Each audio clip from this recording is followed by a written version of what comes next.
এবছরের ঠাকুর তো চলে এসছে, তাই আগের বছরের ঠাকুরটাকে তো জলে দিতে হবে। দিতে তো ইচ্ছা করে না, কিন্তু এত ঠাকুর কোথায় রাখবো বলো? এই ঠাকুরের ভেতরে জানো তো ইঁদুর ঢুকে সব ভেতরে নষ্ট করে ফেলেছে। দেখো কী করেছে, এই ফাঁকাটা দিয়ে ইঁদুর ঢুকে গেছে, জানো তো, দেখাতে পারলাম না। তো যাই হোক, এই এক বছর ঠাকুরগুলো থাকে, তার এর ভেতরে বাসা করে ইঁদুরে যে কী কীর্তি করে কি বলবো।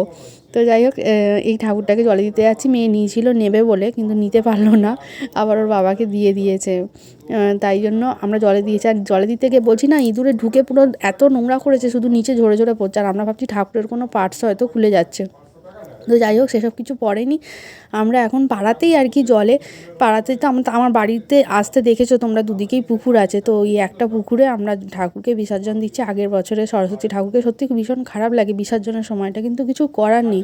প্রতি বছরই তো ঠাকুর আনতে হয়, তাই জন্য আগের বছরের ঠাকুরটাকে জলে দিতে হয়। তো তোমার দাদাভাই জলে নেমে পড়েছে তাকে বিদায় দেবে বলে। এই সময়টা না, আমার না জলে ঠাকুর দিলে জানে কেন আমার কেমন মনটা যেন খারাপ হয়ে যায়। এত বছর মানে এক বছর আমার সঙ্গে ছিল, আমি রোজ পুজো দিয়েছি, আর এই যে বিদায়বেলাটা না, সত্যি আমার একদম ভালো লাগে না।